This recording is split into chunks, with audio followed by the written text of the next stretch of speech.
Mason and Eli Rook left their cabin after breakfast for a winter hike in Blue Glass Basin, but they never returned. For 2 years, no trace. Then Ranger Corin Vale found 2 left hands beneath the ice, a red cord, and a carved mark, leading to a truth that would change everything.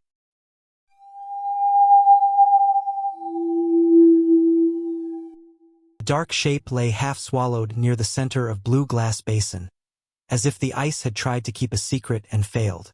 Corin Vale stood at the rim with the wind in his mouth and the steel taste of cold on his tongue, listening to the basin hum. The sound was thin and glassy, a blade drawn slow across stone. He tested the first step with his ice staff. The tip punched a careful dent, and the crust flexed under his weight like a held breath. 1 step, he told himself, voice low, steady. The way he spoke when guiding lost hikers back to the trail. The basin answered with a soft pop that echoed from the rock walls and returned to him like doubt. He anchored a safety line to a frozen root, looped it through his harness, and moved forward. Snow whispered across the surface in dry threads. The air smelled of old water and pine sap sealed away. The shape did not sit like rock. It did not sprawl like a branch trapped in thaw and freeze. It had a quiet weight, a stillness that made the hair at the back of Corin's neck lift beneath his wool collar. He set his staff down again. The ice murmured and cleared under the pressure, blurring then sharpening like a lens wiped with a sleeve. He sank to one knee, glove braced to keep from sliding, and leaned over the shape. A hand stared up at him through the clear pane of winter. Human, pale as milk glass. The fingers curled as if they had been holding something they would not give up even now. Frost had made tiny white cathedrals along the nails. A thin bruise ringed the wrist, not clean like a cut, but rubbed dark by something that had pressed and worried the skin again and again.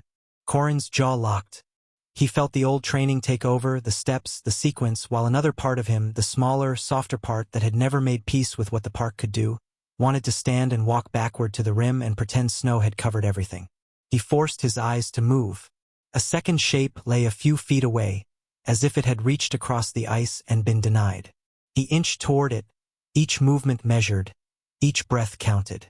The second hand was also human, also left. The palm pressed flat to the ice, fingers splayed, a farewell caught mid-gesture.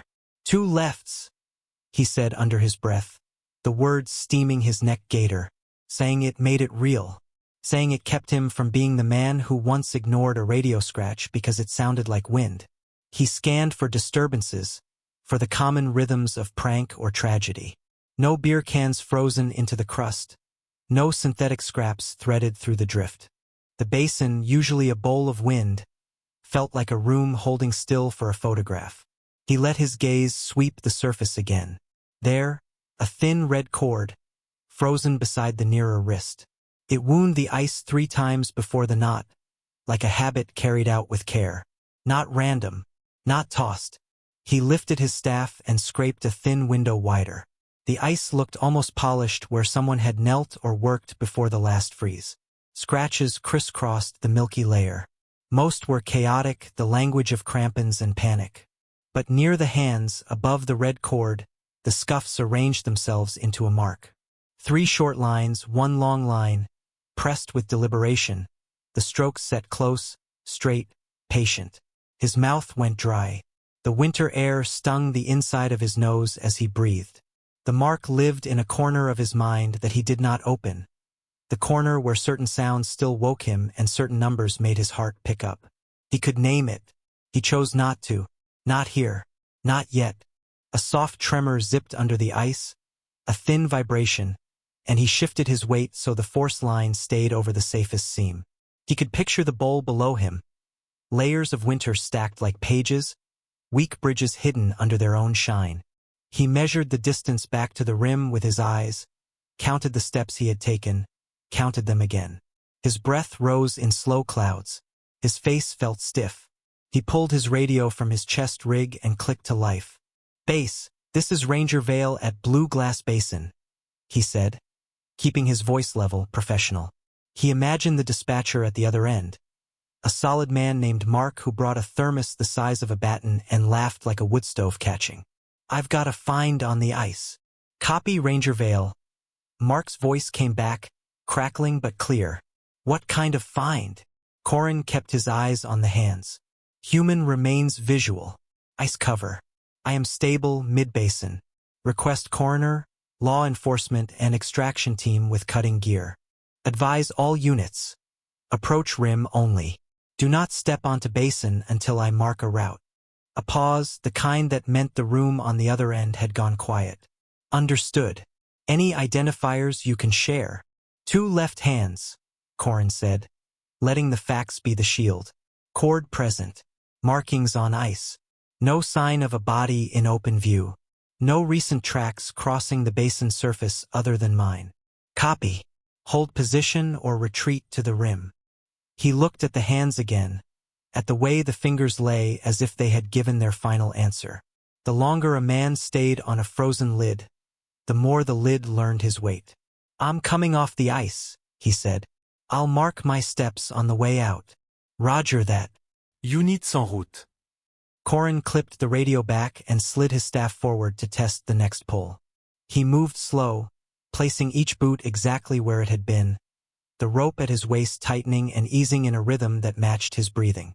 At the rim, the wind pressed his coat against his spine and made a dry harp sound in the spruce. He turned and looked down at the basin. The 2 pale left hands lay there in the blue field, patient as moons. He uncoiled a roll of bright survey tape and flagged the safe line he'd used, tying strips to bent willow and frozen tussock until a simple path shone against the white. His gloves shook only once when he cinched a knot, and he made himself stop, press his fingers against his thigh, and feel them steady again. A memory wanted to push through, 2 boys' faces on a sheet of paper that lived in his jacket, the edge of guilt that always followed, but he set it aside until his feet were planted on gravel and not on a sheet of glass that could take him whole. He stepped back from the rim until his boots hit the berm where the wind piled snow into a low wall. There he knelt and unzipped his coat pocket. The poster had been folded so many times the paper had a soft, cloth-like feel. Mason and Eli Rook looked out from the photo, eyes bright, winter hats pulled low. Corin did not let himself hold their gaze for more than a heartbeat. He turned the poster over to the blank side, fished a blunt pencil from the small pocket on his glove, and pressed the lead to paper. 3 short lines, 1 long. The graphite left a gray whisper at first, then deepened.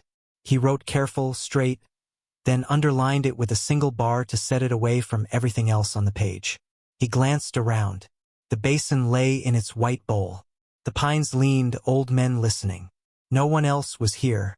That was its own kind of comfort and its own kind of threat. He slid the poster back into his pocket, tucked the pencil away, and stood. He raised the radio again. Base Ranger Vale, he said, voice lower now, calm by force. I'll meet units at the lower fence. I am placing cones at the approach trail. Copy? Copy all, Ranger. You all right? Mark asked. It was not a question for the report. It was a question for a man alone in a snow bowl who had seen something that would follow him home. I'm fine, Corin said, jaw tight. He let the radio hang against his vest. He wasn't fine, but he had work, and work made lines a man could follow out of dark places. He took one last look at the ice, at the pale curve of a knuckle lit by weak sun, at the thin red cord in its careful loops, at the mark scratched above like a small door drawn on glass. He breathed in once, let the air bite all the way down, and spoke to the basin the way he sometimes spoke to storms, not expecting an answer, only needing to set his words into the world. Blue Glass Basin has given something back, he said into the cold. But not mercy. They worked in the open cold as if the basin were a room with glass walls. Jace Arden stood at the rim with his breath coming white, eyes fixed on the 2 shapes under the ice. Steel teeth chewed a clean groove around each wrist, the coroner's compact saw purring, spray of frost drifting like powder. The sound was too tidy for what they were doing. Graham Rook watched from the snow fence below the bowl, fingers wrapped so hard around a wire post that the skin at his knuckles blanched. He didn't blink. No one asked him to move. Men gave the grieving man a lane the way they give rivers their beds. Slow, Dr. Nolan Pike murmured through his scarf.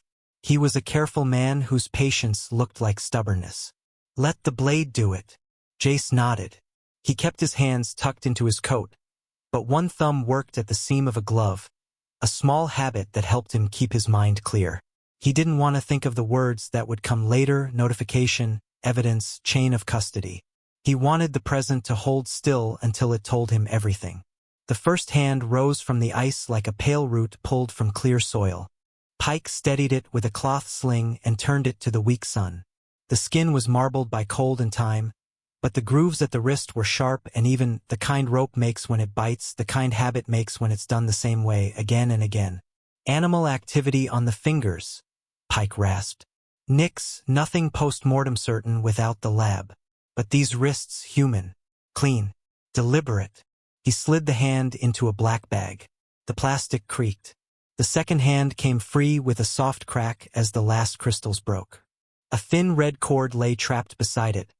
A small, frozen snake coiled 3 times. Jace bent, tapped the cord with a knuckle, and felt the give of braided nylon. Not a camp line. Not fresh, either. Faded as if it had lived in cold water. He straightened, lifted his gaze to the broad mirror of the basin. Scratched there, just above the scars in the ice, were 4 lines. 3 short, 1 long. The marks were shallow, simple, almost childish. Yet his ears, without his consent, timed them like knocks on a door. Tap, tap, tap, long. It will mean something, he told himself. Everything means something. The trick is living with the part where you don't know what it means yet. He drew the symbol in his pocket notebook, the paper stiff from the cold. He wrote it once, then again. On the 3rd pass his pencil dug deeper, the way a thought digs in when it will not leave. Boots scraped behind him. Ranger Corin Vale climbed the inner slope, lines at the corners of his eyes deep from wind and squinting. Perimeter is set, Corin said, voice low. No one without clearance past the fence. Jace pointed with his chin at the scratches. You know the trail markings in this park pretty well. That look like anything to you? Corin looked, not long, and the muscles in his jaw moved once. Hiker's graffiti, he said. Kids copy things. It happens. You've seen that exact pattern before? Corin's eyes slid to the ice again, then away to the far ridge where snow drifted in slow sheets. People draw all kinds of lines. He shrugged. Wind puts grit in the surface. Could be anything. Jace watched him, a heartbeat longer than polite. The ranger's posture was tidy, the tone even, but there was a tightness in the way he breathed that did not belong to the cold. Jace did not press.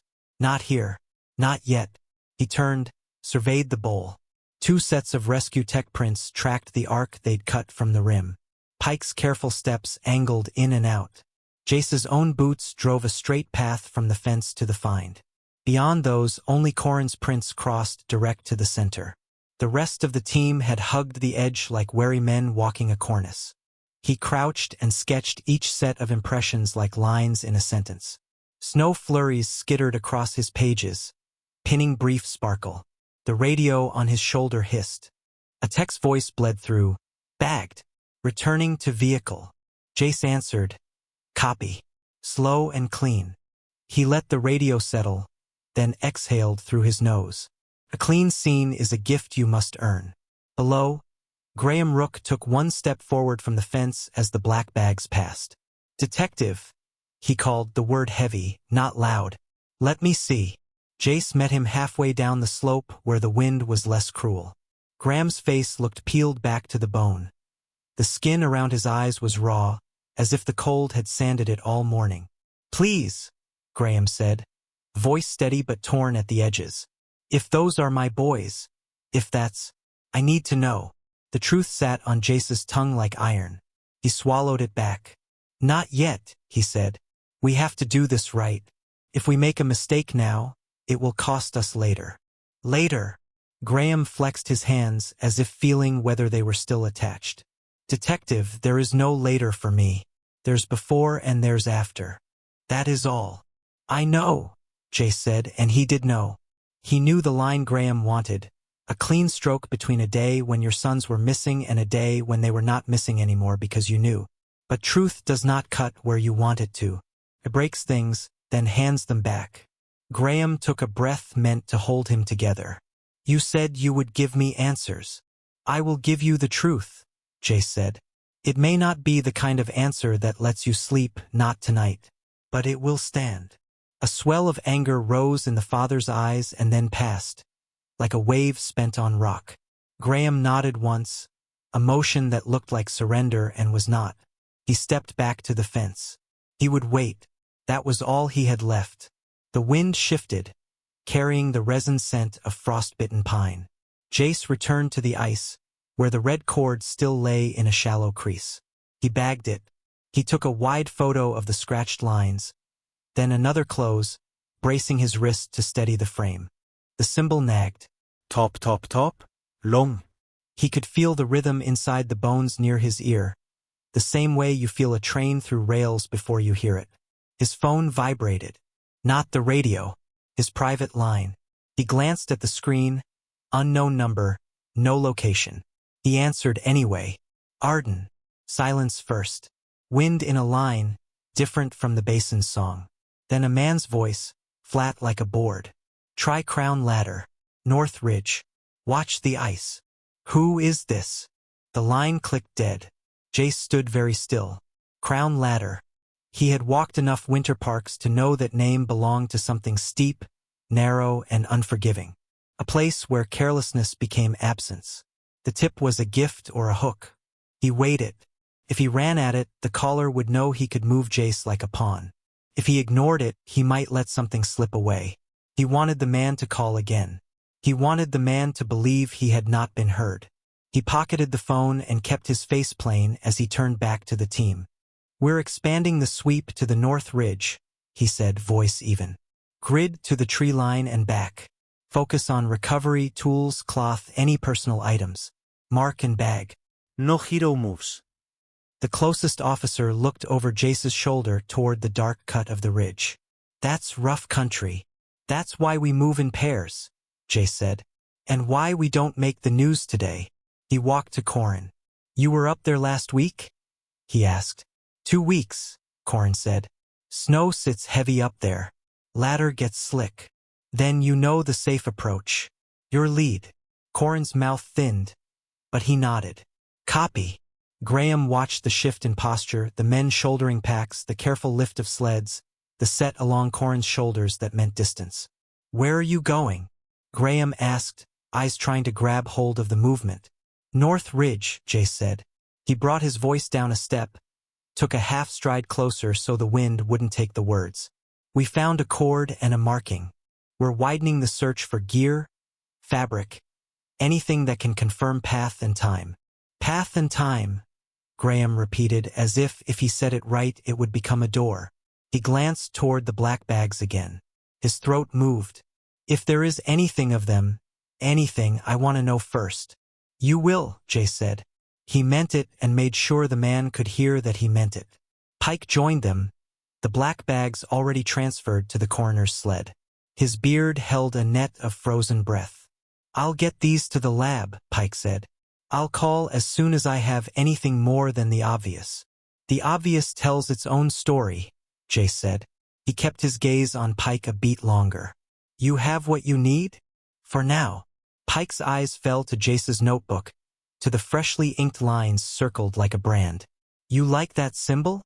I don't like any of this, Jace said, tucking the notebook away. But I listen when something knocks. Pike gave the smallest nod, then turned, guiding his sled toward the track that would take him down to the trucks. Jace faced the basin a last time before they moved. The surface looked clean now, too clean, as if the ice had decided to forget. He crouched and redrew the 4 lines on paper with his pencil, then circled them once. The red cord came back to him as he looked at the page, 3 turns, snug, ends tucked. He circled the lines again. A 3rd circle because the rhythm in his head would not stop at 2. Tap, tap, tap. Long. There was a patience to it that made his skin prickle. He planned his next 2 hours as if laying stones in a path. Grid north. Keep the tip quiet. Let the man who called believe nothing had changed. If he believed his clue had been ignored, he might return to watch. Men who watch cannot resist one more look. That was when you see them. Snow began to fall with a fine, steady hand, soft ash from a fire that had learned to be gentle. The basin dulled, the world closing in to the reach of a human voice. Jace adjusted his hood and checked the carabiner at his belt. He trained his gaze on the line of men moving toward the ridge and felt the pull to be at their front. But he stayed where he needed to be, at the seam between the scene and the father who would measure him by what he did next. Graham was looking at him, not pleading now, not even angry, only fixed, as if Jace were the one solid thing in a field of ice. Jace walked to him, boots punching careful holes in the crust. He stopped close enough that the wind could not steal the words. "I am going to find what was done to your sons," Jace said to Graham. "And who kept the rest?" The phone rang before the light had a chance to warm the frost on Jace Arden's office window. He snatched it up on the first buzz, the cold still on his fingers from the walk inside. "Arden," he said. Dr. Nolan Pike's voice came through rough and low, like gravel rolled in a cup. "Two left hands," he said without preface. "Both male, both young, different DNA. And Jace, there's more." Jace was already up from the chair, pen hunting for a page in his notebook, heart drumming a steady, controlled beat. "Go!" Resin under a nail. Not fresh, the kind that leaches from old pine. And there are mica flakes on the skin, thin, glittering, like powder. Pike paused. Jace could hear the hush of the lab vent and the soft slap of a glove snapped tighter. "That mica doesn't come from the West Basin. It's the stuff you see near the East Cliffs." Jace closed his eyes for half a second, and an inner map swung into place like a compass needle finding north. East, the abandoned quarry behind the rusted gate. He uncapped a marker, pulled the park map from the wall, and dragged a clean line from Blue Glass Basin across the paper to the pale, toothy oval of the quarry sink. "Copy. Anything else on the hands?" "Edges are clean," Pike said. "Cuts done with care." Notering.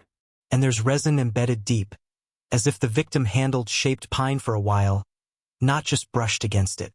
"Shaped pine," Jace repeated, seeing the world narrow to a few hard points.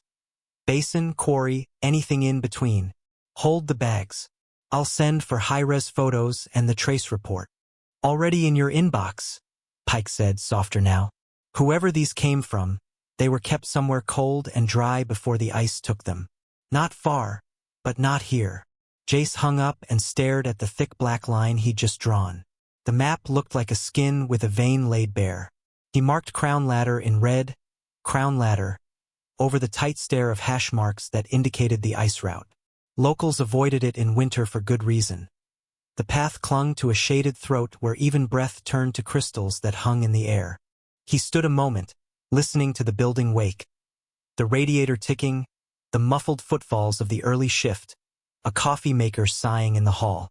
He swallowed the taste of old metal and called for his team. Hale came first, coat half closed, one glove on. Noah Wren, the records man, followed, eyes still adjusting to the light.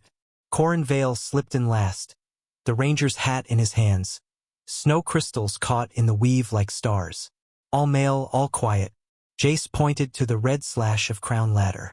"Drone support," he said. "I want a camera in every crevice the wind can't touch. Rope teams on fixed anchors. We read that ice like a blind hand reads letters. If something moved up there, it wrote on the rock." Corin nodded once, jaw tight. "The wind opens a lip along the northern side by noon," he said, voice even but pulled thin by memory.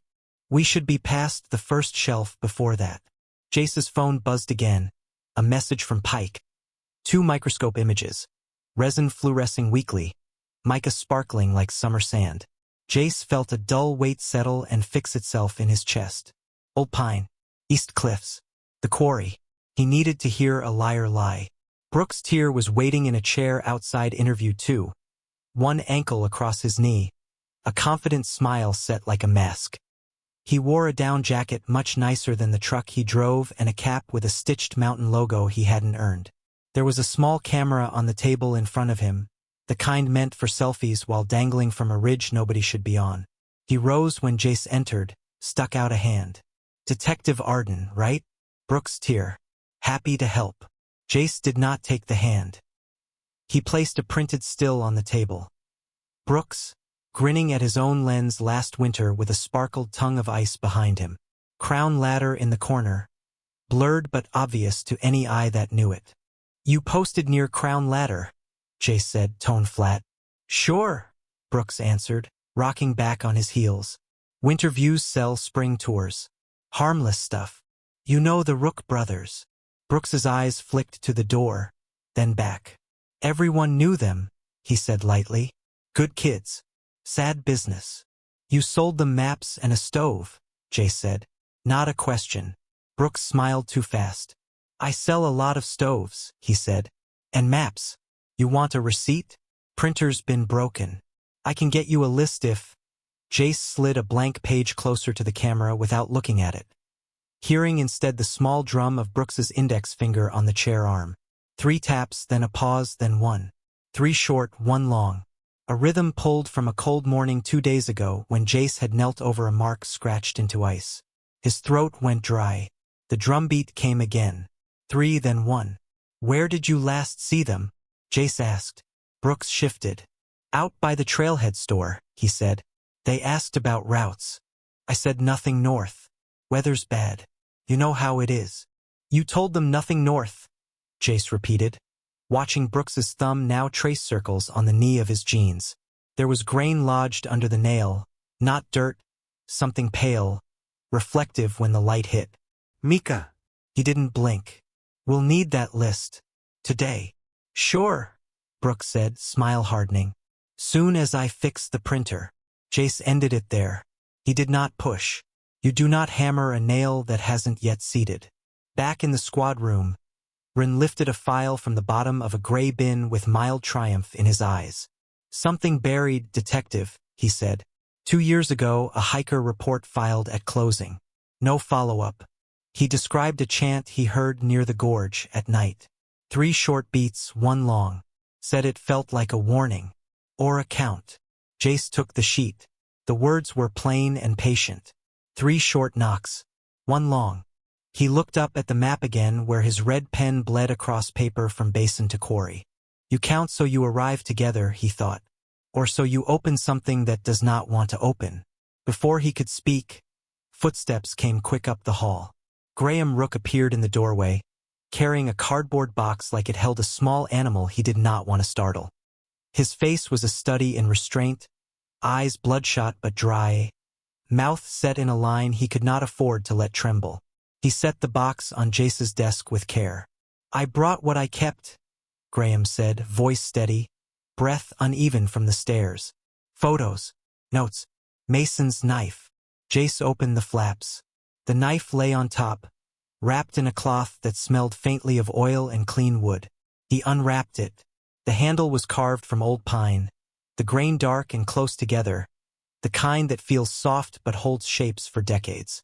The blade showed scratches that told of work done and places seen. Jace ran his thumb over the handle and felt it catch on a small chip, no bigger than a seed. In the chip, a dust caught the light and winked. Not dust. Mika. He looked up at Graham. The man's hands were open at his sides, palms empty. A father ready to hold weight or let it fall, whichever the truth requires.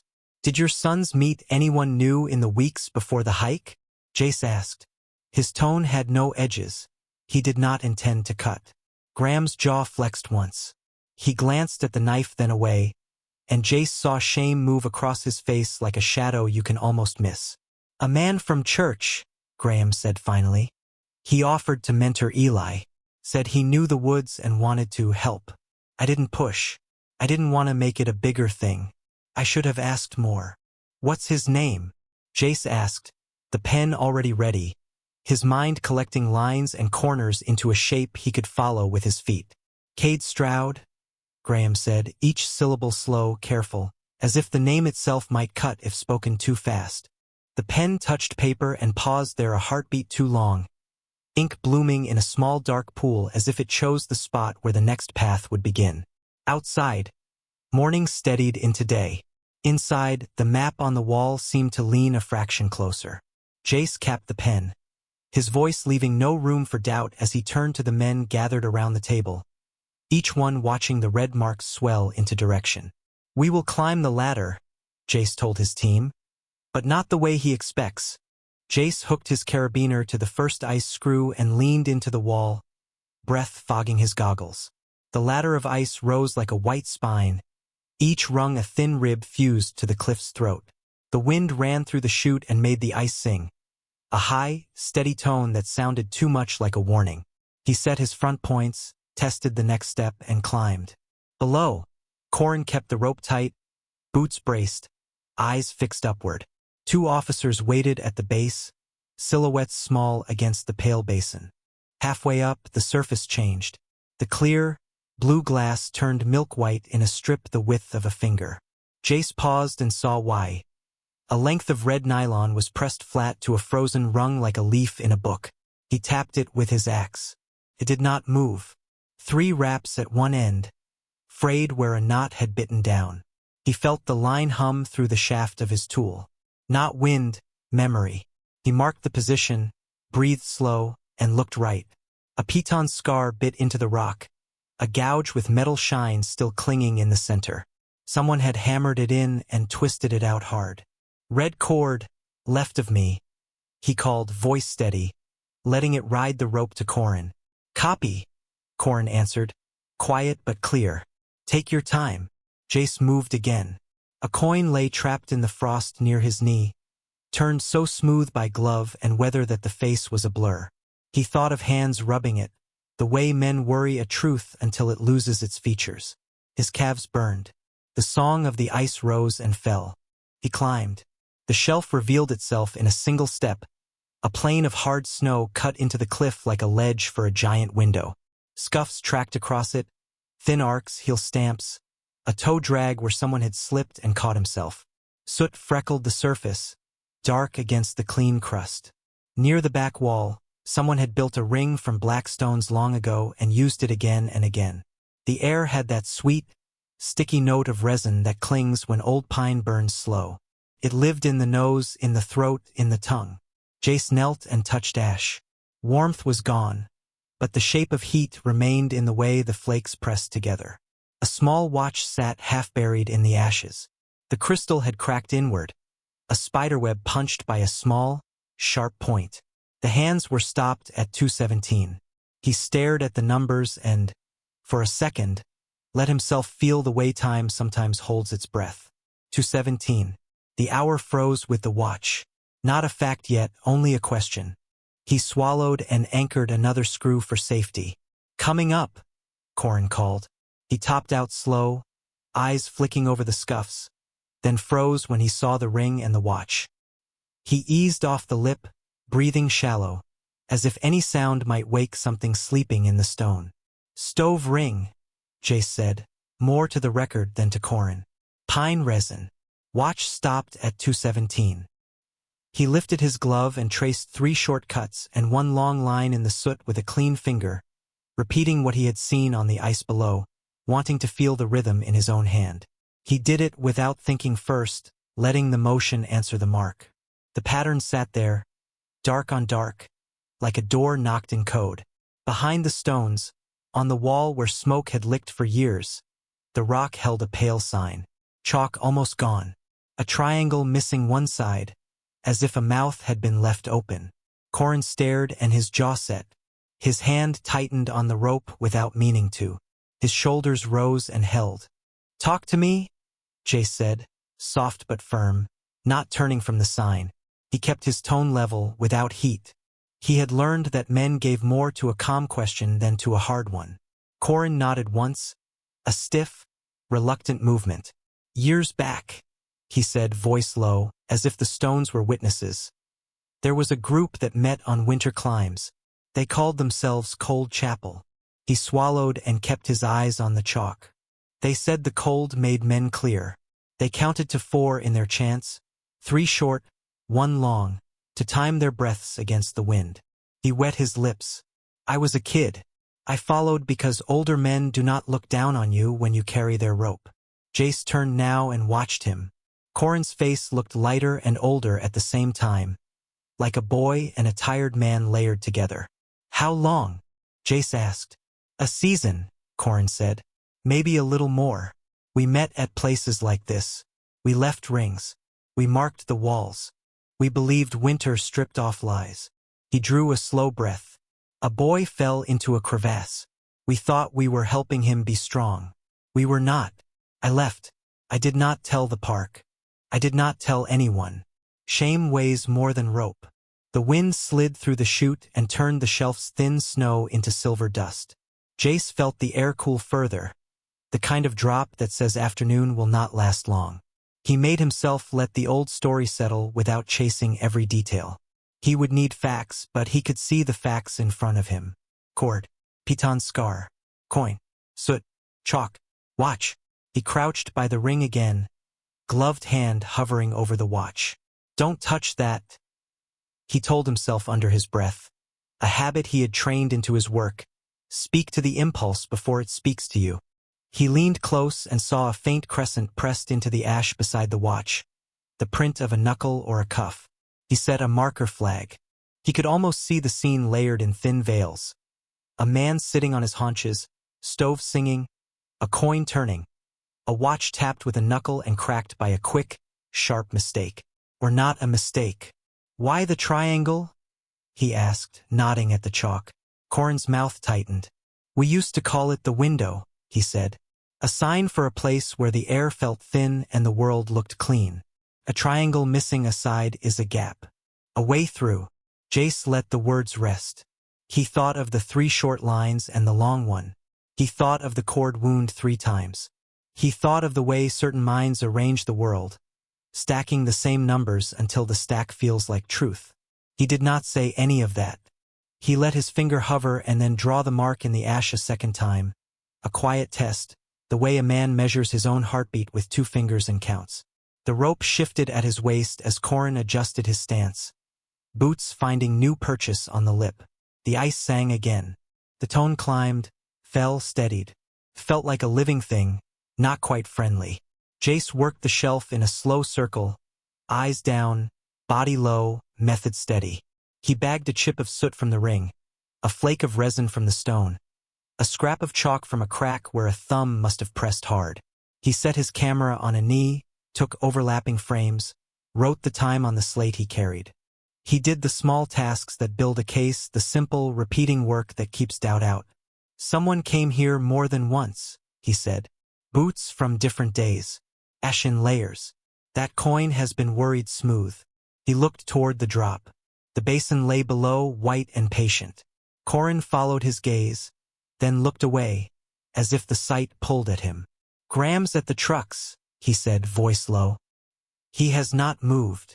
Jace pictured the father under the bleak sky, hands buried in his coat, standing where the ladder became a line. Men wait in different ways. Some pace, some talk. Some stand still and measure the day against their chest. He knew which kind of waiting hurt most. He brought his focus back to the shelf and lifted the radio to his mouth. Mark this shelf for full documentation, he said. No one steps on the inner ring. He looked at the crevasse lines that spidered out from the lip, dark veins in the white. We need a sweep of every crack within 200 meters. Work outward in a spiral. And start a plan to grid the nearest caves. 2 miles minimum. Copy. Came the reply from below, the words small and tinny. Corin shifted. You think there'll still be signs in the caves? He asked.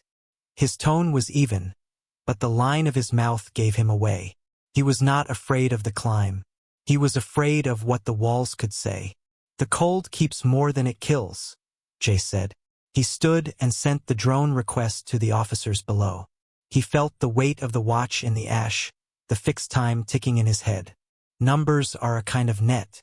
Men throw them to feel like they can catch the dark. They began the descent 1 careful step at a time. Jace's legs trembled now, not from fear but from the simple labor of balance in a place that did not forgive mistakes. The rope paid out in smooth pulses. The song of the ice thinned, grew sharper, became almost a whisper. When his boots hit the flat, Corin's did too moments later. The officers' faces were pale with cold. Their eyes kept flicking to the ladder and back like men watching the rise and fall of a tide. Down by the trucks, Graham stood as Jace had pictured him, still as a post, jaw locked, eyes on the throat of the cliff. He did not speak. Jace did not call out. He lifted a hand once in a small sign meant to say only, "We are working."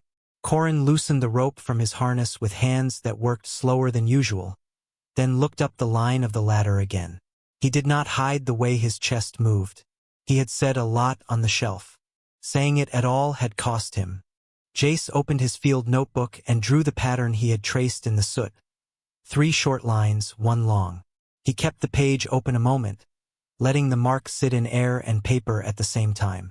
The wind edged under the trucks and clinked the hanging chains like small bells. Snow hung in the light, waiting for a cue. He snapped the notebook shut and met Corin's eye. "This place keeps score," Jace said to Corin. "And I think we just found the chalk." Cade Stroud met Jace in the rented hall behind the tire shop, the air smelling of rubber, damp concrete, and the faint tang of old coffee. A humming space heater clicked in the corner, barely warming the metal chairs. Cade chose the seat with his back to the wall and folded his hands as if he were about to lead a prayer. His plain coat hung straight, no lint, no fray. The smile on his face was careful, polite, and it did not touch his eyes. Jace set a thin folder on the table and kept his gloves on. He didn't offer a handshake. "You ran men's hikes last winter," he said, voice even. "You still do." "I help men find discipline," Cade said. His tone was mild, with a hint of practiced calm that made the words feel rehearsed. "We walk trails. We pray. We learn from the cold. I'm not sure how I can help with all this." "You didn't know the Rook brothers." Jace didn't make it a question. Cade tilted his head as if trying to remember a date from years ago. "I met many men. I don't recall their names. I never set foot near Crown Ladder."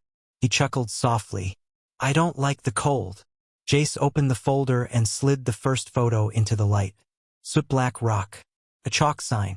3 short lines and 1 long cut, neat as marks on a tally. He didn't say a word. He watched Cade's fingers.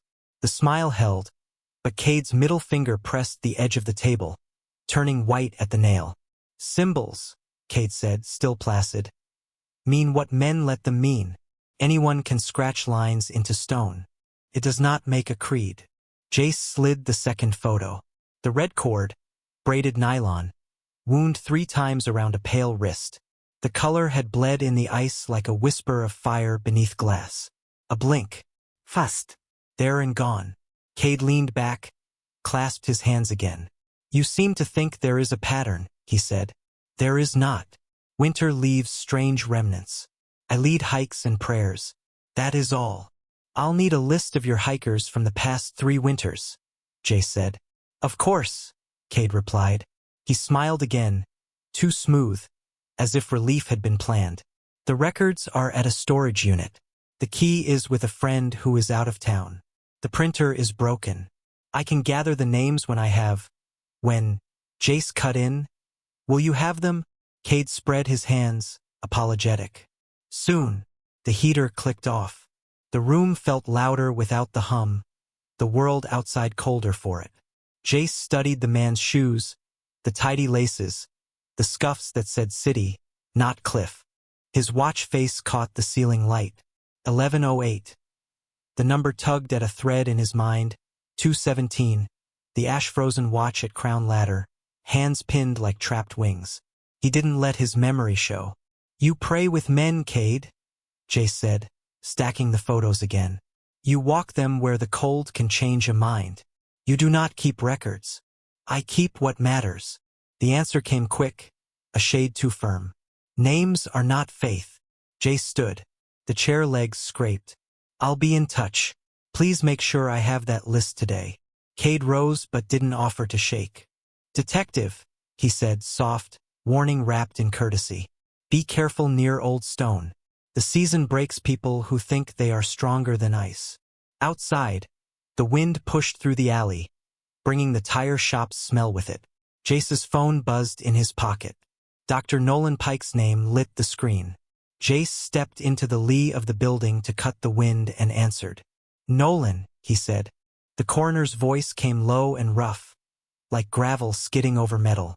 Under the skin of one of the hands, he said. I found a thin shard of glass with black paint on one side. The paint carries a fragment of a serial number.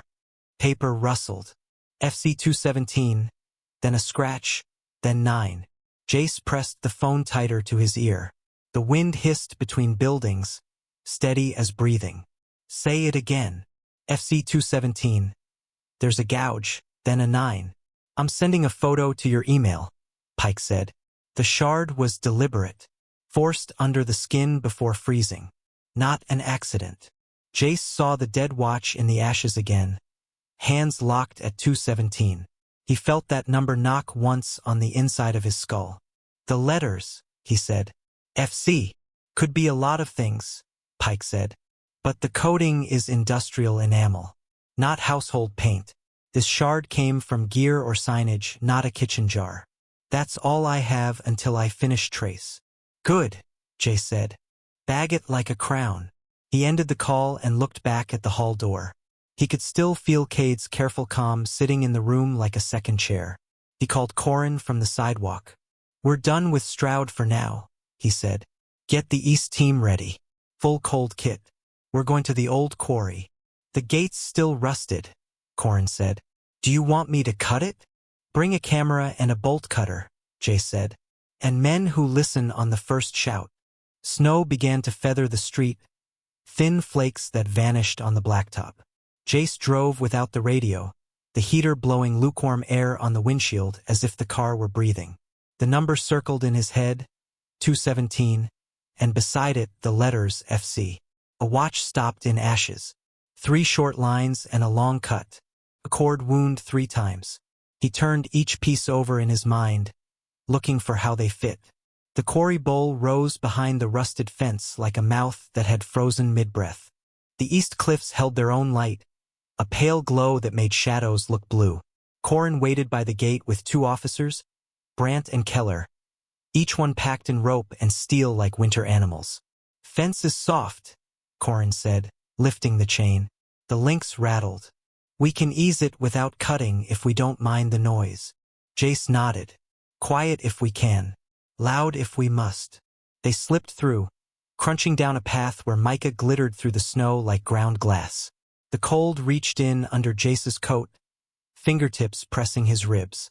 Breath ghosted in front of their faces. Somewhere deep, ice cracked with a sound like a slow drum. The storeroom revealed itself as a black seam at the base of a slope, a doorway chiseled into old ice and stone.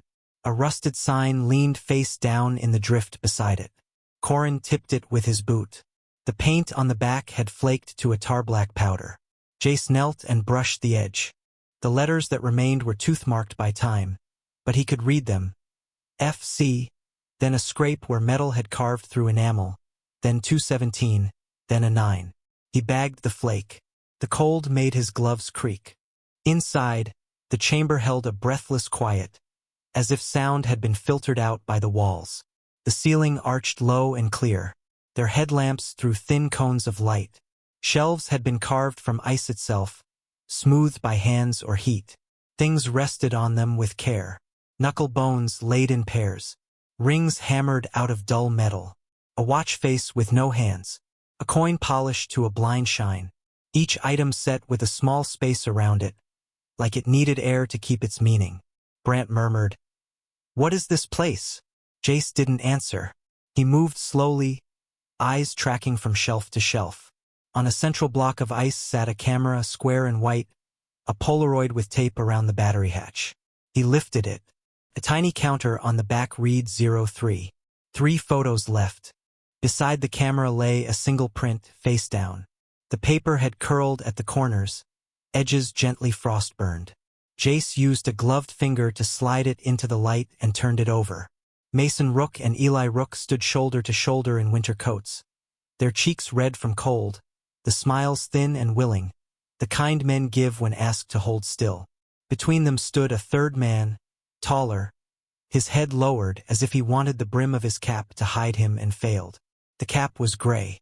On its crown, a small stitched circle surrounded the letters F and C. Jace's jaw tightened.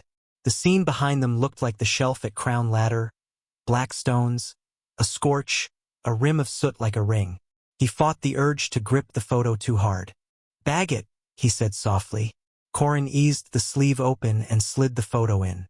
They took the camera, the ring pairs, the empty watch face. The shelves seemed to breathe when things left them, a hush that moved like a shallow tide. Jace stepped back into the open air and felt the sky expand again.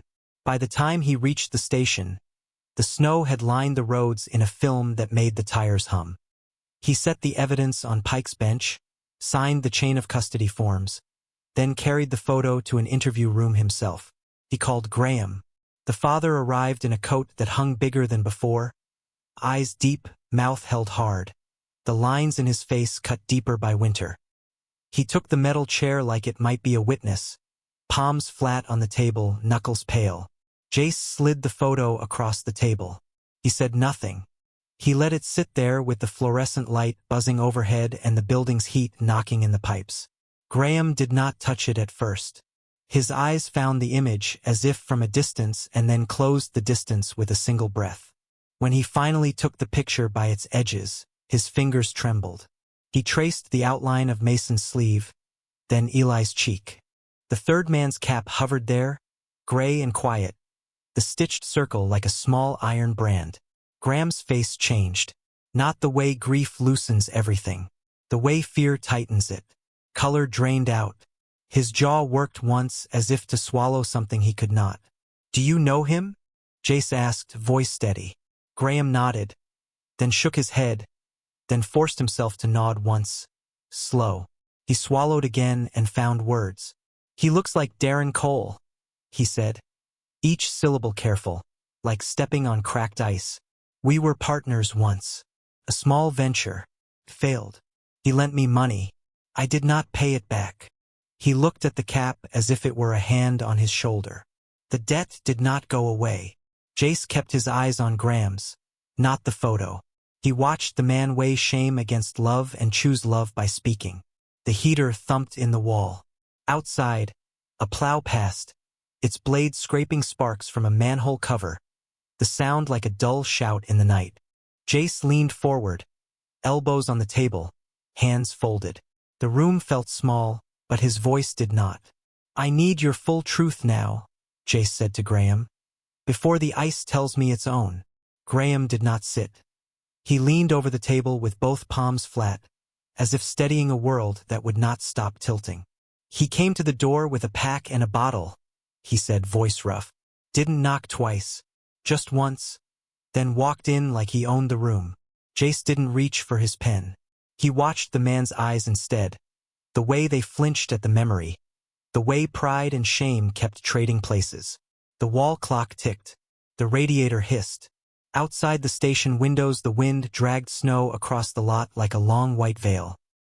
"He said he wanted to make things square," Graham went on.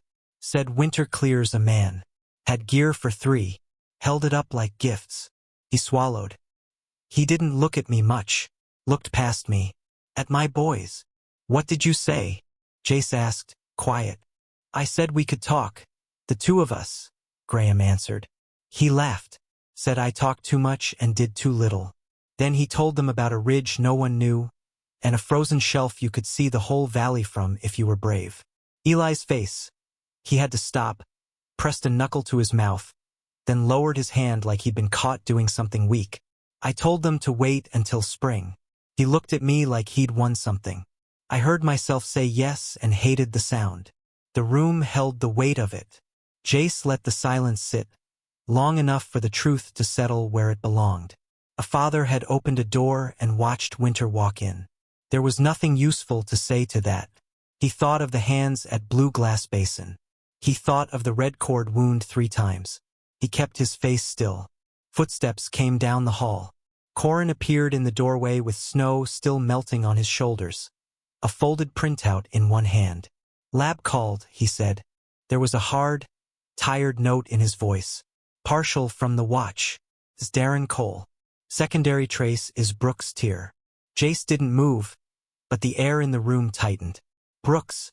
The trail guide with a fast smile and a broken printer. Darren, the debt that had grown teeth. Thank you, Jay said. He turned back to Graham. Can you walk us through that morning? Step by step? Graham nodded, eyes fixed on the tabletop as if it were a lake he might fall through. I packed them food. I told them to stick together. I told them the weather would turn quick. Eli said he knew. Mason said he had the knife and the map. Darren stood by the door, tapping his boot, like he had a train to catch.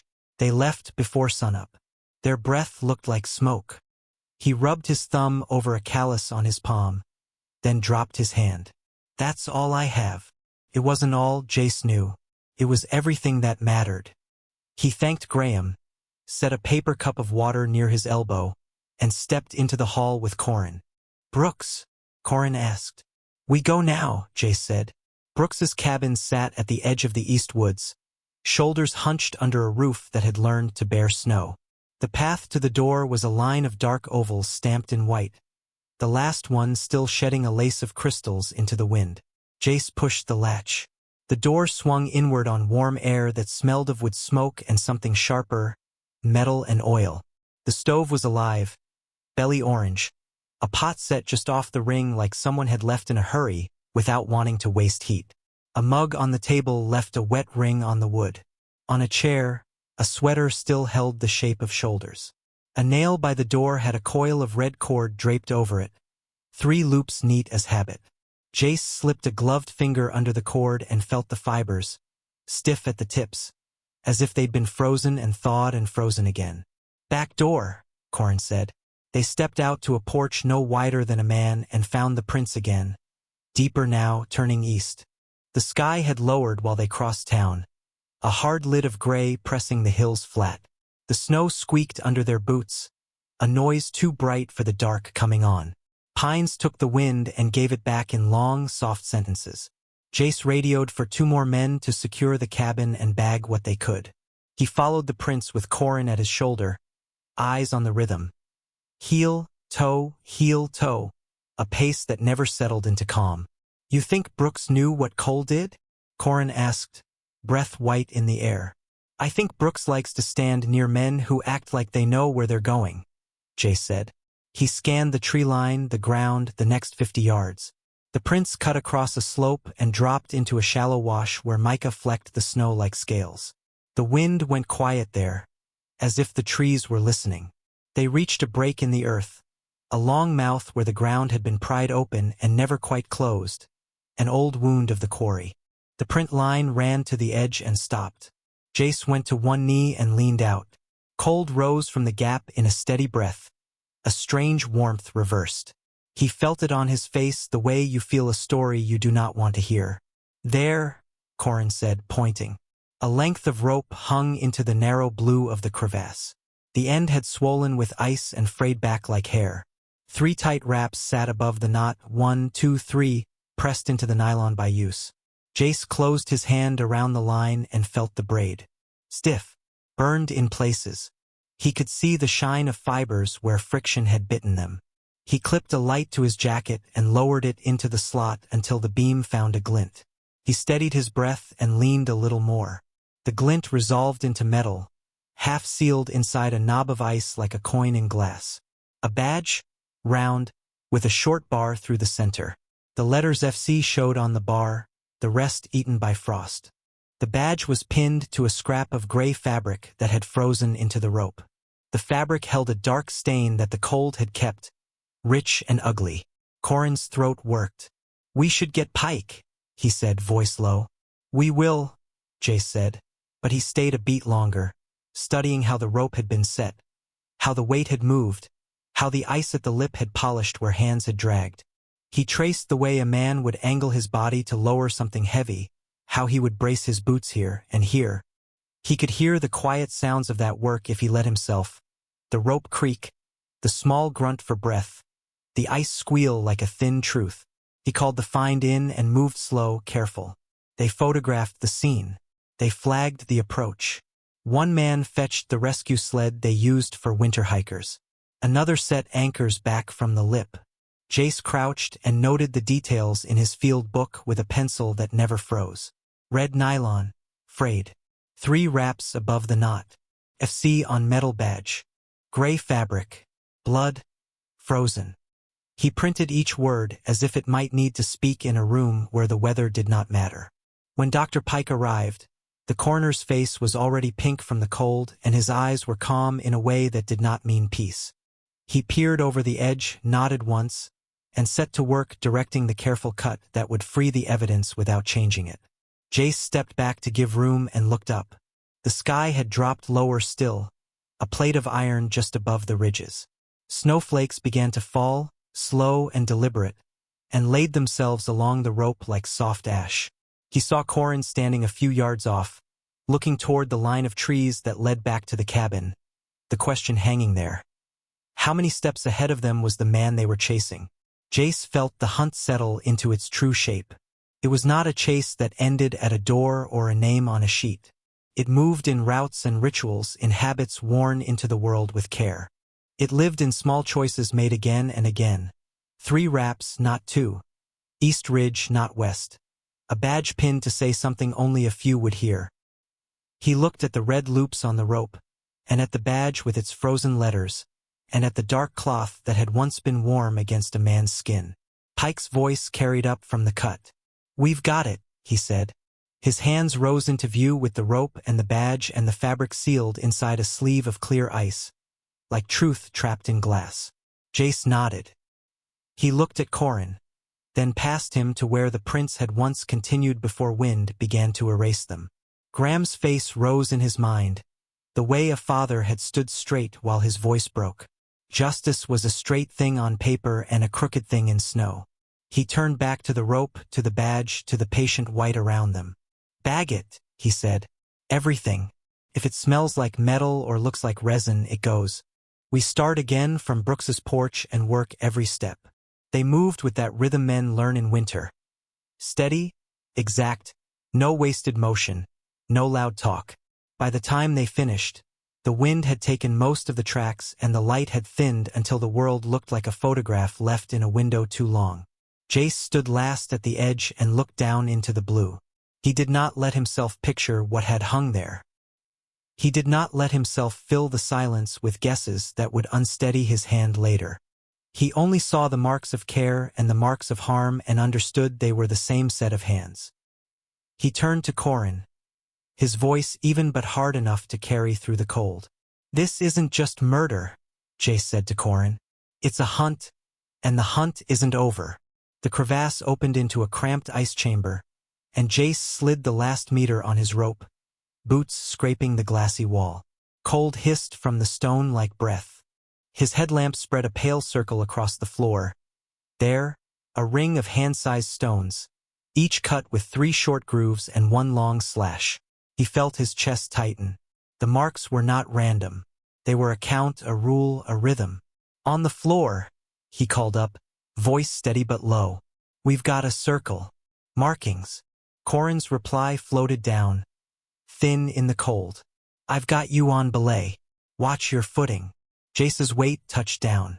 The ice under his boots sang a high note, the way a glass sings when a finger runs its rim.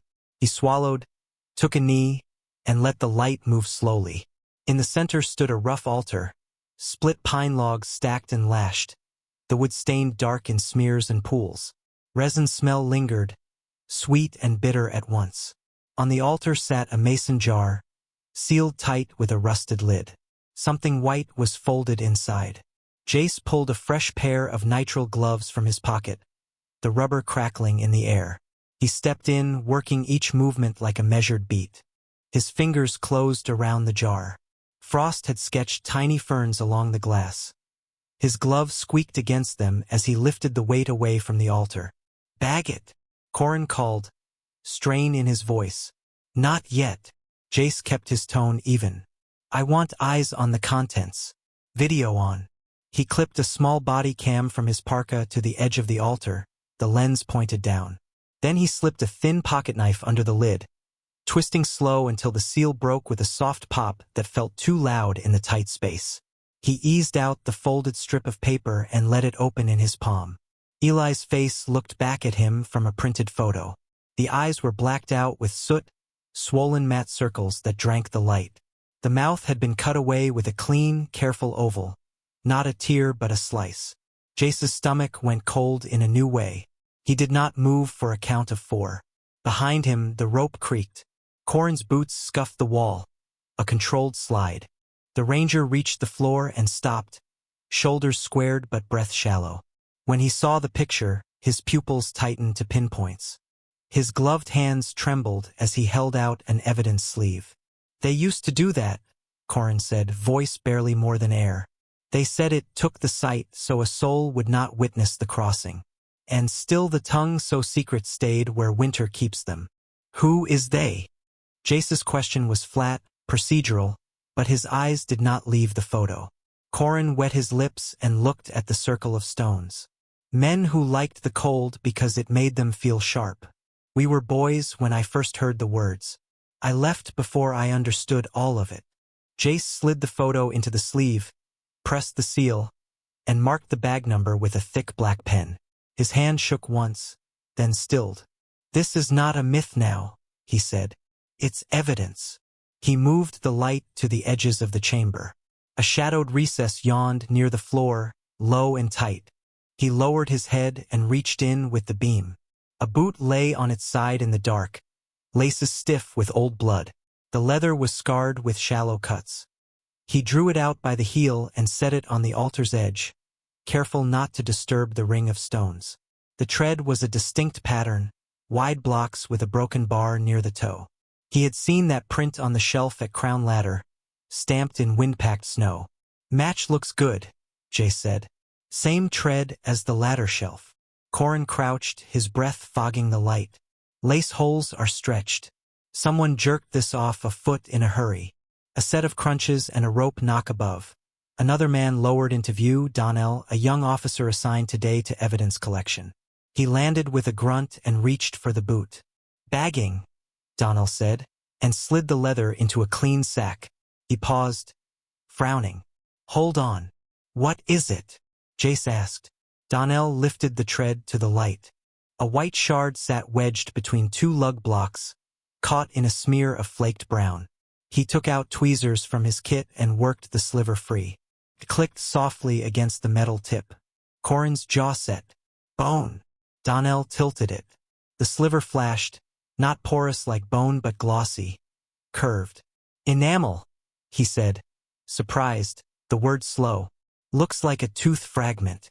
Jace's shoulders rose and fell once. He felt anger try to climb his throat and pushed it back down where it could be used. He nodded to Donnell. "Bag it separate. Mark source. Boot tread. Interior recess. Timestamp now." Corin straightened and rubbed his gloved palm over his forearm like a man trying to wake a limb. "They counted in 4s, he said, not looking at the stones. "Breath, step, word, strike." Jace made himself write. A clean list in his notebook. Ring with grooves, altar, pine, jar, photo, boot, blood, enamel shard and tread. He drew a small triangle and cut one side off, his way to mark an incomplete picture. He did not write the word fear, though he felt it.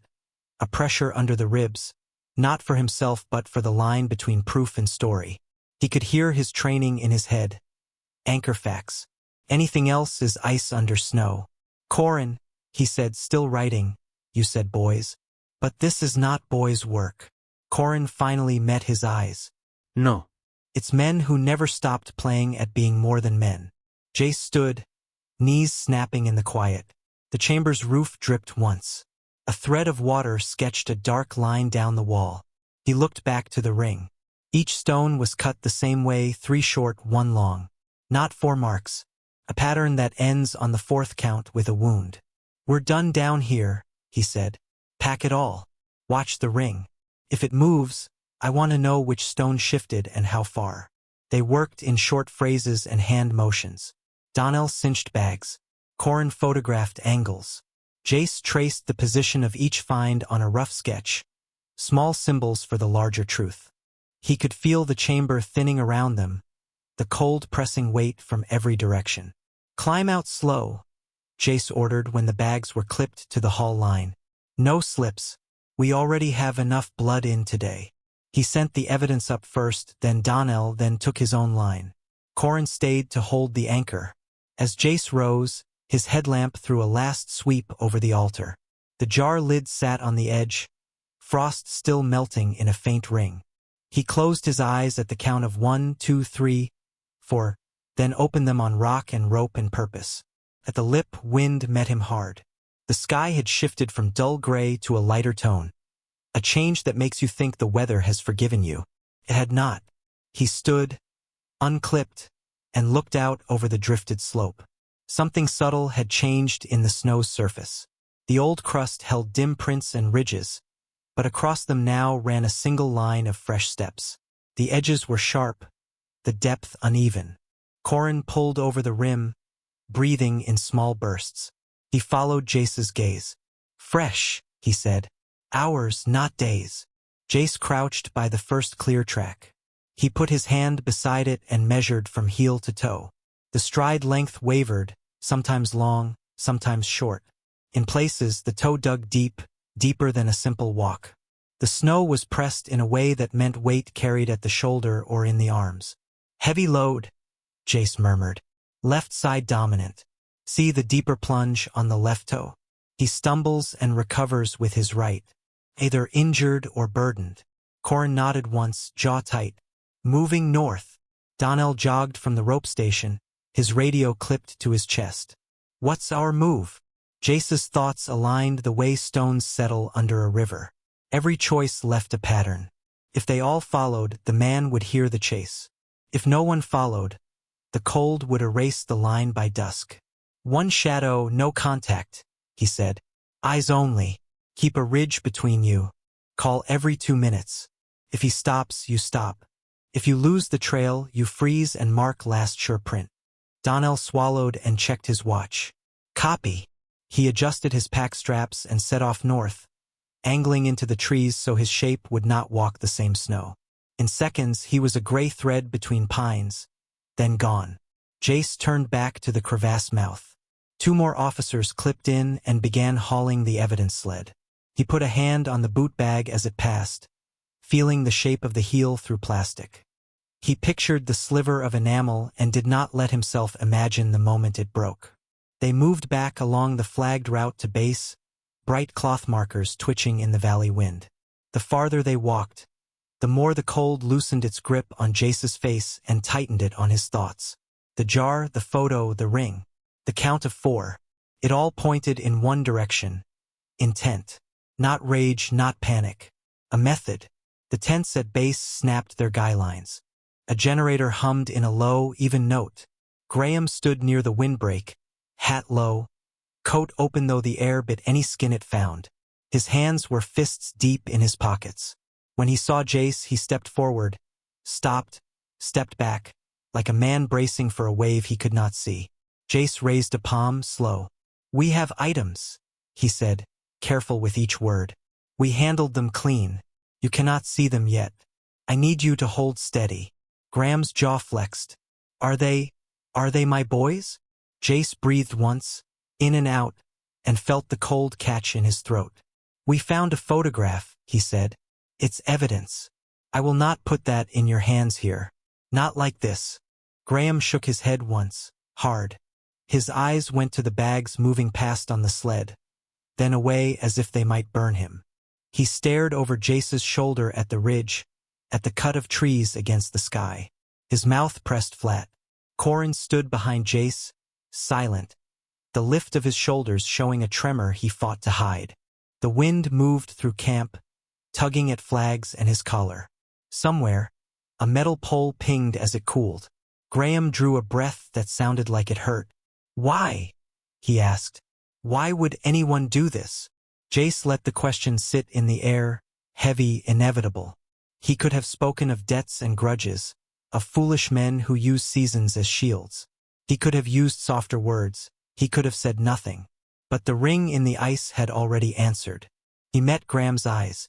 This isn't about money anymore, Jace told him. This is someone finishing a creed. Night closed in fast on the north ridge, turning the world to iron and breath. The radio cracked in Jace Arden's hood like a knuckle against glass. The officer shadowing the trail had a visual, gray cap, heavy pack, moving east along the tree line. Jace lifted a hand, palm sharp in the beam of his headlamp, and the team fell into a tight file behind him. Snow gave way under their boots with a dry crunch that sounded too loud, like footsteps in a church where sound should not live. Wind braided through the pines and tugged at their hoods, pulling heat away with a thief's care. They hit the hut by feel before they saw it. Timbers buried to the window line, roof pitched low under a weight of white. A thin ribbon of smoke twisted from a bent stovepipe and bled into the dark. Jace's chest tightened. If there was fire, there was someone who meant to stay. He signaled Corin Vale to flank left and took the door by the latch, listening. Nothing but the slow tick of heat dilating metal. Inside, warmth jumped at their faces like a sudden hand. The stove throbbed with a steady orange, and the air held that dry, sweet burn of split pine. On the walls, photographs of winter, frozen gullies, moonlit drifts, trees bowing under ice, hung in a neat grid. Jace scanned for faces, for any hint of a man who liked to look at what he had done. Only landscapes stared back. It made the room feel deliberate, as if someone had chosen pictures with no eyes to watch him. Then the map. It lay on a central table, for corners pinned beneath stone paperweights. Heavy red cord ran across the paper like veins, nailed into the routes with tiny tacks. Each line ended in a black X pressed hard enough to rip the fiber. Blue glass basin, crown ladder, the mica quarry. A fourth X sat far to the west, stamped with the same emotionless pressure. Jace did not look at it long. He would not give the map the power to set his pace. "Clear the corners," he said, voice low. "No sound unless you have to." They moved in a practiced rhythm. Corin peeled right, sweeping along the bunks. Two officers, Decker and Harlan, hovered near the door, gloved hands on their rifles, every tendon asking to be still. Jace stepped to the bunk and squatted, palms sliding under the frame until his fingers found a trunk handle. The wood rasped his glove as he drew it out. The trunk was old Ranger issue, brass hinges, split lid. It groaned open.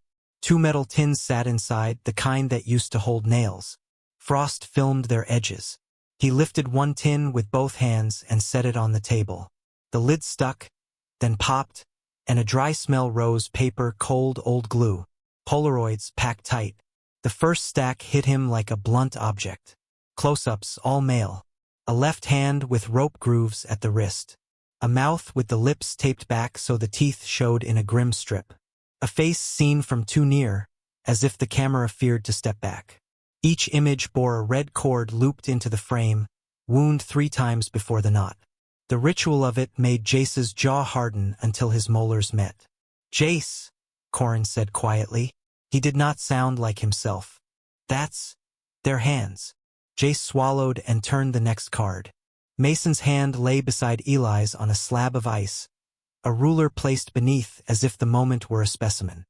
He kept his eyes on the edges, on the shadow cast by the flash, on the tiny white flare where a crystal of frost blew back into the lens. It kept him from drowning in the center of the picture. He put the photo down and kept moving. The second tin held more of the same. None of the images showed snow falling. None showed breath in the air. Whoever took them worked slow and undercover or underground. Under the tins would again. Jace slid them aside and found a ledger big as a schoolbook. The cover was scored by a blade and scalloped at the corners from years of hands. He opened to a middle page and let his headlamp fall clean across the lines. Names, dates, a narrow column for weather. Some entries used symbols instead of names. 3 short marks, 1 long. The symbol stood in neat ink beside days spread over years. It was not a madman's scrawl. It was a clerk's hand, proud of its order. Corin's breath sounded thick behind Jace. When he stepped close and saw one of the older dates, his jaw tightened. Jace did not ask why. Not here. Not now. Questions could loosen something fragile in a man when the room already answered too much. He closed the book and pressed his fingertips to its cover to feel the grit in the leather. He tried to build the man in his mind from what sat on the table. Lines drawn with cord. Bunks made tight. Fire maintained at a low, lasting heat.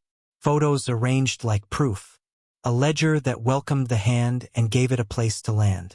A man who liked control. A man who wanted the world to fit inside the pages he held.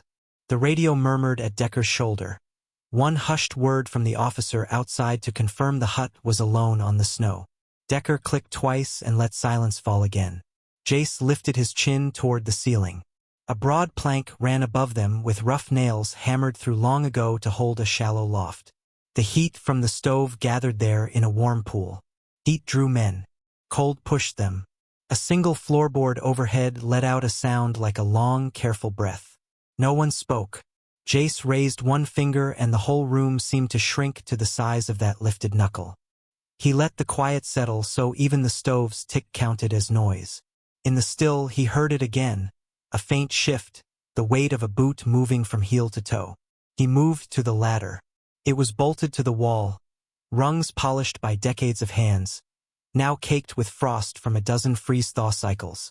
He tested a rung with his boot, placing weight like a man stepping onto a river that may or may not hold. The stove hissed, metal settling, as if the room itself leaned to listen. He turned his head slightly and spoke without looking back. Decker, cover the door. Harlan, take the stove side. Corin, with me. Corin nodded and kept low. A shadow tucked to the ladder's base. Jaw clenched so hard the muscles jumped. Jace's shoulder brushed the wall, paint rough under his sleeve, and he felt the hut's age in the timber, old, patient, ready to creak if he asked too much. He climbed 2 rungs and stopped, letting his eyes adjust to the darker rim above the loft. The light from below painted the edge in a weak halo, enough to make shapes but not enough to show a face. He thought about the map and the red lines ending in hard excess. A man wanted to close routes. A man wanted to end things in clean marks. Jace did not want this night to end with one. He pictured a body dropping through the window, losing itself in the spruce, vanishing into 1,000 identical lines of bark and snow. He pictured a round coming down from above if he misjudged the angle. The ladder made him a target, and a fall on this floor would break more than ribs. Jace, Corin whispered, barely breath. Could be a vent to the roof on the far side. Jace nodded without looking. He felt the sting of sweat against his temples as the heat and cold fought across his skin. He did not have the shape above him yet. He needed movement. He lifted his glove and placed it against the rung higher up, making the smallest scrape he could manage. The sound was enough. A shadow shifted fast across the loft line. Not a trick of flame, purposeful, low, trained to move with weight where the boards would not talk. Jace's stomach tightened. He heard, inside that motion, a rhythm he recognized. Men who lived in winter learned the floor under their feet the way sailors learned a deck. The person above them had counted boards the way the charts downstairs had counted routes. A mirror man. Precise, patient, dangerous. He brought his weight down and stepped back to the floor in a smooth, quiet slide. No rush, no show. He did not want to spook a jump toward the hatch if there was one. He turned to Corin and shaped a plan with his hands, 2 fingers to his eyes, a tap toward the back wall, a small circle drawn in the air for a flanking path. Corin nodded and ghosted along the bunks, sliding behind the stove where the light broke and shadows could cover a man's edges. Jace stood in the middle of the room, just inside the ladder's reach, and drew his sidearm. The weight settled into his palm like an old answer. He did not point it up. He pointed it where he knew a man would have to come if the man chose the ladder. He let the seconds stretch and thought about the ledger's neat lines and the Polaroid's flat light and the cord's 3 turns before the knot. He thought about how some men hid in noise and some in order. The one above them hid in order. That gave Jace a place to press. He spoke into the warm hush, not loud and not soft, each word shaped to land clean without echo. You're boxed in. The fire is mine. The door is not yours. If you come down slow, you stay whole. If you jump, you freeze before morning. He waited. The only answer was the stove's gentle hiss and the long, low moan of wind finding a seam under the eaves. He took 1 step toward the ladder again and placed his boot against the rung with enough force to draw another choice from the loft. The shadow peeled back, quick and deliberate, and ran along the edge toward the far corner. He had movement now, pattern, speed, intent. Decker shifted at the door, weight going to the balls of his feet. Harlan's breath fogged and drifted in the stove's light like a small ghost. Corin pressed into the far shadow, ready to meet the corner's end. Jace lifted his chin and set his voice where he wanted it to strike. Not as a shout, but as a line tied to a man's ear, meant to hold. "Cole," Jace called. "You don't want to run in this cold." The figure dropped from the loft so fast the air seemed to fold around him. Jace saw a blur of gray and a flash of steel before the weight slammed his shoulder and drove him sideways into the bunk frame. Wood raked his ribs. His breath left in a hard grunt, a white burst in the hut's dim light. The hatchet swept again, short-handled, quick as a hawk's strike, and shaved a line through his parka sleeve. The cold found the cut skin at once, a sting like salt. Corin hit Cole from behind, arms locked at the waist, boots skidding on the plank floor. The three men crashed into the iron stove. A dull bell note rang from the metal, followed by a wave of heat that scorched through fabric and raised the bitter smell of singed wool. Jace's cheek brushed the stove door. His ear filled with the hiss of fire starved for air. Cole twisted like a rope under tension and kicked out. Embers burst across the floor, red eyes skittering into melting arcs. Snow sifted in from the half-open door, struck the coals, and died with tiny screams that left curls of steam. "Hands!" Jace barked, voice rough, one palm up for balance as he pushed off the stove and caught Cole's wrist. The hatchet recoiled, nicking the bunk post, leaving a bright half-moon of raw wood. Cole's face, gaunt and gray, hovered close, cracked lips, a fever-bright stare, pupils pin-sharp in the stove's glow. His breath smelled of cold metal and stale smoke. "The creed keeps us clean," Cole rasped, teeth bared in something that wasn't a smile. "The debt is counted in winter." "Drop it," Jace said, forcing steadiness into his voice. He thought of two names and did not say them. "It ends today." Cole jerked his shoulder, a sudden whip that broke Corin's hold. The hatchet came low, a cut meant to hobble. Jace stepped in instead of back, took the handle on his forearm, and let the pain travel through the bone. He trapped the head against his coat, grabbed Cole's elbow, and drove him into the wall. Dry plaster dust flaked down like ash. The hatchet clattered to the floor and spun in a slow circle that felt louder than the wind. "Get the cuffs," Jace said, breath thin, heart beating in his throat. Corin moved, recovering fast, but Cole was faster. He jammed a boot against the stove leg and shoved, sending a fan of embers further across the boards. Smoke rose in low blue sheets. The open door threw knives of cold across the heat, and the hut filled with a strange weather of steam and frost. Jace shifted his weight, pinned Cole's arm higher, and felt the tendon pop under his grip. Cole hissed through his teeth but kept talking like a man at prayer. "Keep the creed pure," he muttered, voice shaking with a private joy. "Pay the debt in full." "For who?" Jace said, jaw tight. His temple throbbed where it had met the bunk frame. "Who is counting?" Cole's gaze flicked past Jace to the stove, then to the loft ladder. Calculation showed and was gone. His free hand curled, clawing at Jace's vest pocket as if to snatch a hidden thing. Jace shifted again and let the grab miss. He felt the shove before he saw it, the way a trapped man throws his whole body like a last coin. Cole bucked, trying to roll them both toward the door and the clean white dark beyond. Boots thudded on the porch. A shadow crossed the threshold. "Hands where we can see them," one of the officers called, breath fogging the doorway. The man's eyes went to the scattered embers and then to the bright metal on the floor.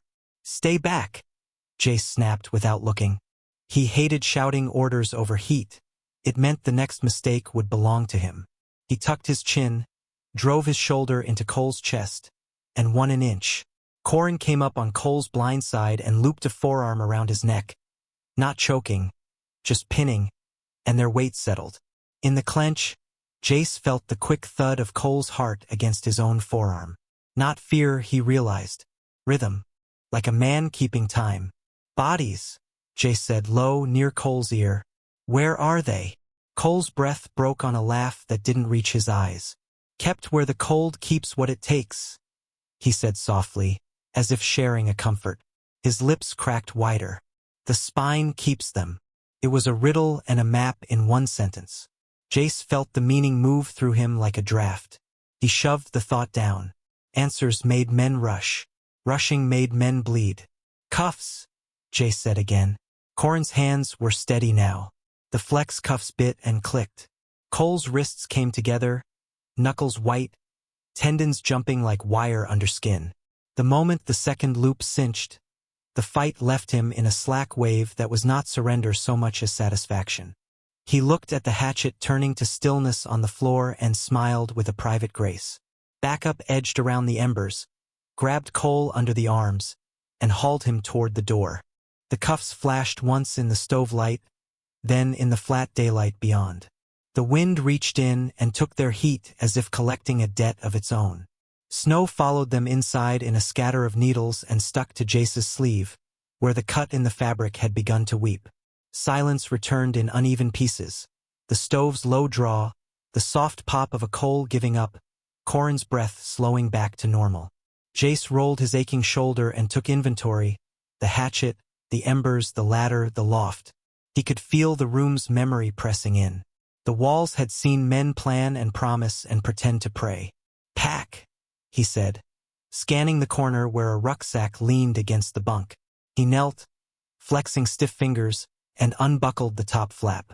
The leather was worn smooth by cold hands. Inside, he found a mason jar like the one from the crevasse. The lid was tight, the glass clouded by a film that looked like frost but wasn't. Empty. He set it down carefully, resisting the urge to fling it into the fire and hear it break. Under the jar lay a folded scrap of gray fabric, stiff with dark, old weight. Jace lifted it with the tips of his gloves. The stain had a dried shine where it had soaked deepest. He held it to the light and saw the edge of a symbol painted on the cloth, a fragment of a circle broken by a line. He knew better than to read too much without proof. He bagged it and wrote a date on the tag with a hand that shook more from cold than from anger. Corrin crouched beside the pack and pulled free a second item. A thin ledger bound in cracked vinyl, corners blunted. It had been found earlier, but the room made it look new again, new and dangerous. Jace opened to the last page, careful of the brittle paper. Lines and dates lay in a neat march, and in the margin a route drew itself in red pencil like a vein. Someone had traced it more than once, pressing hard, leaving dents even where the color didn't reach. The path angling from one mark to the next ended in a name scrawled in block letters he didn't say aloud. He didn't need to. The room knew it already. He closed the ledger and swallowed the heat rising in his chest. Names and routes tempted men to think the end was near. He felt the sting in his sleeve and the raw scrape at his ribs and forced his mind back to what was here. The empty jar, the stained cloth, the stove making quiet, hungry sounds. A shadow crossed the doorway and paused. Graham stood just outside the spilled wedge of firelight, hat dusted with snow, fists sunk deep in his coat pockets. He did not step in. He looked like a man at the threshold of a confession he would never give voice to. "Is he the last one?" Graham asked, voice low and level but frayed at the edges. His eyes flicked from the jar to the hatchet and back, then settled on Jace's face with a kind of tired challenge. "Tell me." Jace's mouth tightened. He had learned long ago that false comfort was another kind of wound. He didn't answer. The hut's heat made a chalky taste at the back of his tongue. Behind Graham, the snow had thickened, each flake a silent thought falling without end. Corrin stood, the ledger in his hand, the red pencil mark still visible on his skin where he had pressed it earlier. He met Jace's eyes, then looked at the empty jar again, as if it might speak if a man was patient enough. The wind leaned on the walls and found a thin crack, humming a single clear note that hovered over the embers. It sounded like a voice far away, or a wire under tension, or a memory refusing to quiet. Jace pulled the door wider to clear the smoke and let the cold rake the floor. Steam rose and faded. Outside, the trees wore the new snow like ash on old shoulders. The land looked ready to hide anything a man asked it to. Jace slid the jar and cloth into his evidence bag and sealed it. He kept his voice calm, not for show, but because calm was the only way to keep the next step true. He looked at Corin, at the stove, at the floor where the hatchet had come to rest. "We're not done," Jace said to Corin. "We've only found the hands of the truth." Wind groaned through hollow spine like a deep horn as Jace Arden stepped past the lip of ice. His breath fogged his face shield and drifted into the cave, swallowed by blue light. The team's headlamps slid over a curtain of frozen water, clear as glass, and he raised a gloved hand. "Here," he said, voice low but steady. "Cut it clean." An officer eased a heated wire along the seam. The ice hissed and gave way with a tired sigh. A thin sheet broke free and leaned outward, then tipped, striking the cave floor with a flat, heavy sound.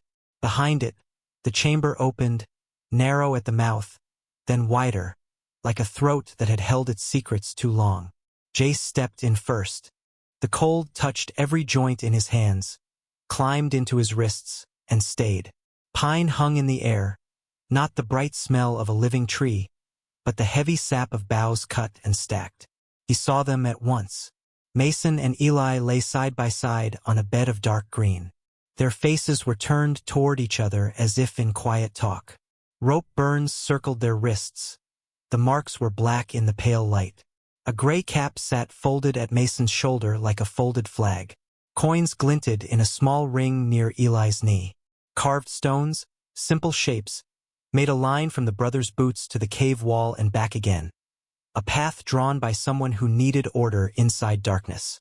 Pike came up behind him, breath slow and controlled. "Don't move yet," the coroner said, voice gravel soft.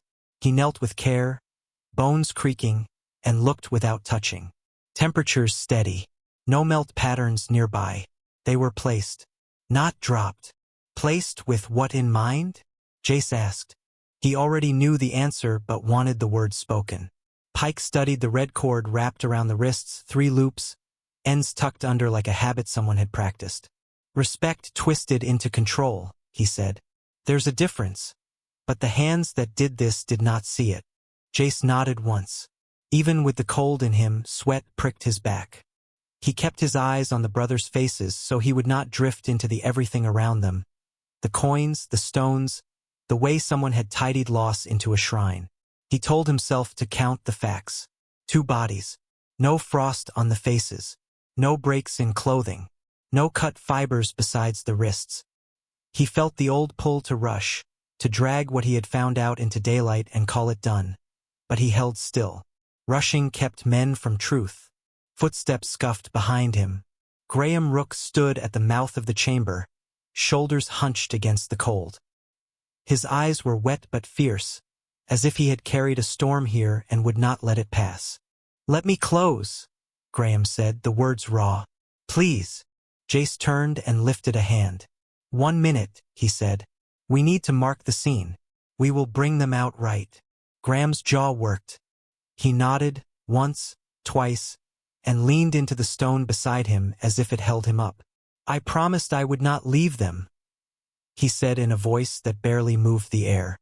"I told them that when they were kids, that I would come if they called." Jace looked back at the faces on the pine boughs. "You came," he said. For a heartbeat the cave narrowed until it felt like a hallway. Jace heard his own pulse under the wind. He stripped off one glove and reached toward the gray cap, stopping just short. There would be residue. There would be prints. There would be the line that runs from hand to hand, year to year. He swallowed and put the glove back on, then glanced at the coins. They were not random, 3 small, 1 large, the same order he had seen cut into soot at Crown Ladder. A code made of metal and winter. "Document everything," he said. "Then we lift." Pike worked with gentle hands, voice steady as he called numbers for the camera. "Left wrist, 3 wraps, not tucked. Right same. Rope burn is deep. No ligature here, but the skin says it was there earlier. Cause appears. We will make no call until we're out," Jace said, too sharp. He softened his tone. "I trust you, but let's bring them home first." Graham took 2 steps forward, boots crunching over old ice. He knelt when Pike nodded, set one hand on each son's shoulder, and bent his head. His lips moved. No sound came. The team lowered their own eyes. Jace did as well.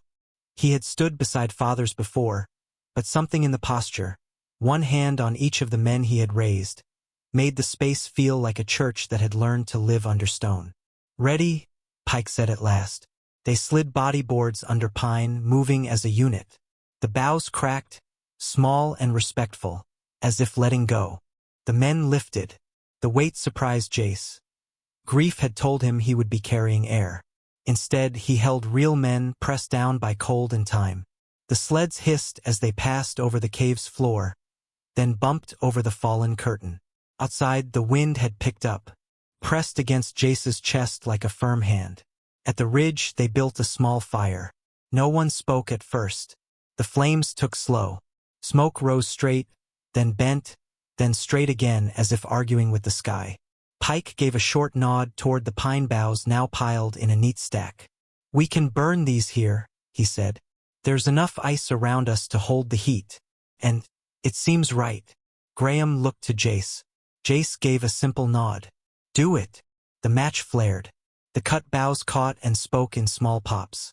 The smoke carried resin and a memory of winter campfires. Jace watched it lift and slide over the ridge, thin and dark, a quiet signal that traveled where men could not. Graham stood close enough to feel the heat on his palms. "They liked fires when they were boys," he said, a small smile trapped in his voice. Eli would fall asleep with his boots almost in the coals. Mason would pull him back and act like it was nothing. Pike moved in to his work with the bodies. He was careful, methodical, hands sure. Jace took statements from each man on the rope team, wrote down the order of discovery, the positions, the sound the ice made, the way the cap had folded under itself like a note. He could feel the cold trying to enter his pen. He kept writing. When the sleds began their long slide down to the trailhead, the sky had gone flat. At the trucks, Jace placed a hand on Graham's shoulder. "We will take them to Pike's lab now," he said. "You can follow us if you want, or I'll ride with them," Graham said, tone clear. "I let them go once. Not again." Jace nodded. He watched the taillights drift into the white and forced himself to breathe out, long and slow. Cole never spoke again. He sat in a concrete room and stared at the far wall as if it had written him a message. When words came, they came from another mouth. Brooks Tier was found in a cheap room 2 towns over, skin gray with fear and cold, and told the story in simple lines. He spoke of rites on high shelves of ice, of the creed cut into stones, of men who chanted 3 short, 1 long to time their courage. He said the brothers had been chosen because they were strong and known, because a debt demanded a shape, because a hunt had become a creed that fed on itself. He did not try to dress the story. He did not ask for care. In court, the air felt different. Heat hummed. Men breathed together. A judge with a lined face listened as Pike set down facts like small stones across a dark river. Jace watched Corin Vale take the stand. The ranger's hands were still. His voice was bare. He spoke of the day at Crown Ladder, the chalk triangles, the feeling of shame that had sat in him like an extra weight. He said he had once touched the edge of a group that loved winter more than people, and he said he would spend the rest of his days lifting people out of places where ice makes men forget themselves. In the bench behind, Graham sat straight and silent, a folded poster tucked under his coat like a letter he could not yet mail. The ledger went into evidence. Names, dates, and symbols, a map of years. No one argued with paper. No one could. Cole stared through it. Brooks wept once, then stopped. The judge spoke, and it was done. Not simple, not easy, but done in the way the law makes a shape out of harm and says, "This is what we can hold." Winter did not leave the valley. Signs went up at Blue Glass Basin, unsafe, area closed, and cordon lines crossed the trail like wide black stitches. Jace stood at the rim a week later and watched the light move under the ice as clouds traveled above it. He knew the words on the sign were not wrong. The basin was unsafe, but the danger was not the ice alone. He walked down to the flat, alone, his boots creaking in the cold. The basin lay smooth and white, a clean page that remembered every line written on it. He reached into his coat and took out the missing poster. The paper had gone soft at the corners from 2 years of folding and unfolding. The brothers' faces looked up at him. Mason's smile had been a little crooked. Eli's eyes had been bright. Jace held the poster until his hand ached, then let it fall. It landed on the surface, skated a foot, and settled. Snow began to dust it, quick and quiet. He did not move to pick it up.